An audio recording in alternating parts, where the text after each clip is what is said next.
Voilà, on va entamer la deuxième question. Avant ça, je vais vous féliciter. Vous avez dit que vous avez validé pour aller en Master 2. Oui, effectivement, j'ai validé. Maintenant, actuellement, je suis en train de préparer pour le Master 2. Voilà, merci. De toutes mes félicitations à vous. Merci beaucoup, frère. Voilà, on va entamer la deuxième question qui est expliquer dès la première, est-ce que vous pouvez nous expliquer dès la première année hein, comment le nouveau ou nouvelle bachelier peut affronter? Ok, merci encore une fois de me poser cette belle question, je suis très content. Voilà.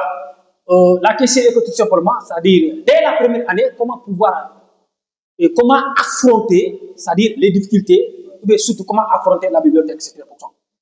Voilà, frère, une fois encore, lorsqu'on arrive à l'université, au nouveau bachelier d'abord, la première des choses, essayer d'affronter la bibliothèque.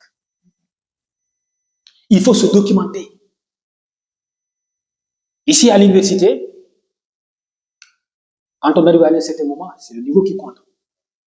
Et puis au niveau bachelier, dès à présent, vous arrivez, même si vous êtes formé, nous les anciens, on vous considère comme si votre niveau n'est pas éminent, le niveau est déficient. C'est comme si le niveau est déficient. Alors, pour nous montrer que votre niveau est accru, alors là, vous allez d'abord vous accréditer à travailler. D'abord, vous allez vous autoriser. Le pour laquelle à chaque fois, je dis, il faut accréditer à travailler. D'abord, vous allez vous accréditer à travailler. Essayez également aussi. Le niveau aussi va être perfectionné si dans la langue française. Quand on affronte la bibliothèque. C'est seule la bibliothèque qui pourra également s'intégrer les apprenants en tant que tel. Du niveau bachelier. Parce que à chaque fois, quand on part à la bibliothèque,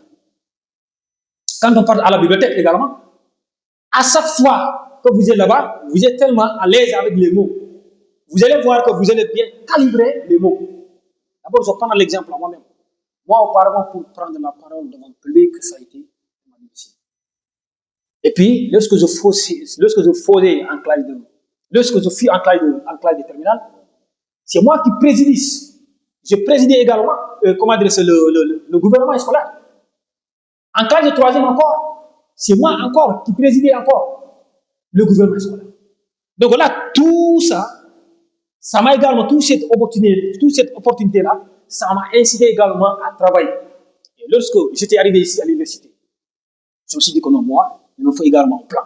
Et ce plan-là, c'est quoi? Donc là, il faut affronter la bibliothèque pour pouvoir enrichir la connaissance. Non seulement le niveau va être perfectionné. Pour peaufiner le niveau en tant que tel. Voilà, c'est ça. Il y a des gens qui lisent comme ça. Est-ce que tu peux nous expliquer comment lire pour comprendre les mots pour bien comprendre. Pour bien calibrer, tout simplement. Pour s'exprimer bien en français. Voilà, encore une fois, je vous remercie beaucoup. C'est-à-dire, lorsque vous arrivez dans la bibliothèque, il faut être conscient. Il ne faut pas juste venir récupérer des livres comme ça. Raison pour laquelle, la fois dernière, j'étais à l'école normale.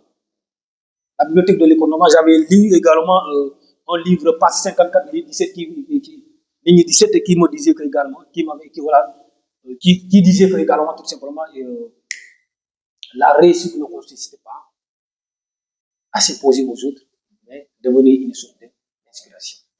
C'est ce livre-là que j'avais pris cette citation. Ça dit tout simplement, en lisant un livre, d'abord, il faut prêter de l'attention aux mots. Chaque mot, moi, d'après ce que je faisais, chaque mot que je n'avais pas compris, j'essayais de prendre une note. Comment dire ça? J'essayais de prendre une note. Des notes à côté, vous voyez. Une fois arrivé à la maison, j'essaie de chercher la définition claire, de manière transparente de ces mots-là. Et en même temps, j'essaie d'employer également ces mots-là dans une phrase. est-ce que la phrase en tant que telle peut avoir un sens? Est-ce que la phrase en tant que telle peut avoir également des sens? C'est très important. Essayez d'employer un mot. Est-ce que ces phrases-là, vous pouvez avoir également quelques sens? Si ça va, ça c'est que, voilà, c'est ça. Mais avant tout, d'abord, avant l'employer dans une phrase, d'abord, il faut chercher la signification exacte du mot.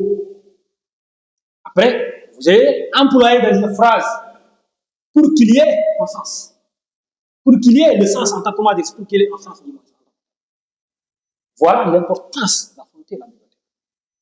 À chaque fois que tu fais ça, non seulement même si vous êtes devant un public et que vous n'avez pas maîtrisé le public en tant que tel, ça c'est que vous pouvez, ça c'est que vous allez s'en sortir. Même si vous avez ce qu'on dit le trac.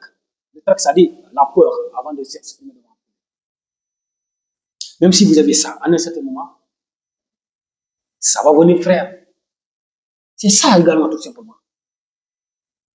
Tu es dans la bibliothèque, tu lis, tu ne comprends pas, tu prends note, une fois arrivé à la maison, vous essayez de revoir ces mots-là pour trouver une signification tellement claire de ce mot-là, une signification tellement explicite pour ce mot.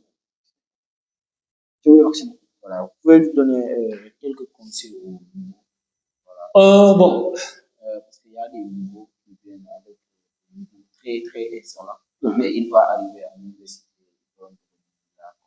Voilà. Cela, vous pouvez expliquer ça. Voilà. La question, merci beaucoup. La question est que tout simplement, il y a des nouveaux bacheliers qui viennent avec un bon niveau. Une fois arrivé à l'université, ils se retrouvent également dans des trous. Raison pour laquelle je te dis que l'ICAD à l'université se trouve dans une cuvette. Cette cuvette-là, pour pouvoir le franchir, et cette cuvette-là, pour pouvoir la franchir, il faut également la licence. Tant que tu n'as pas eu la licence, vous ne pouvez pas franchir cette cuvette. C'est comme si c'était un trou. L'ICAD se trouve dans un trou. Maintenant, ce trou-là, pour pouvoir s'en sortir comme ça, alors, il vous faut également la moyenne pour pouvoir passer. Alors, par contre, je reviens encore pour ta question encore. C'est-à-dire, quelqu'un qui a eu un bon niveau, il arrive ici à l'université. Raison pour laquelle je te dis qu'il faut choisir des personnes à qui vous allez marcher. Parce que même si vous avez des niveaux, et que comment dire ça, même si vous avez des niveaux, et que vous êtes venu ici à l'université, mais dès qu'il y a trop d'ambiance, vous ne pouvez pas passer. Dès qu'il y a trop d'ambiance, vous ne pouvez pas passer. Vous pouvez rencontrer également des élèves aussi. Ils disent que non, ce dernier-là, il est tellement bien. Il a un bon niveau. Il arrive ici à l'université. Peut-être on lui cherche, on lui donne un carton rouge. Vous voyez quelqu'un au sein, soit au lycée, le niveau n'est pas éminent, le niveau est déficient. Vous voyez, il vient ici à l'université, automatiquement, top, il s'en sortit. Il va avoir la licence, il passe. Parce que ce dernier-là, il a également un plan de travail. Mais on peut la dire, il faut d'abord exposer un plan pour pouvoir travailler. Mais l'autre qui a déjà un bon niveau, il se croit que peut-être, voilà, il se croit peut-être que voilà, le niveau, puisque le niveau est élevé, donc voilà, ici il va s'en sortir.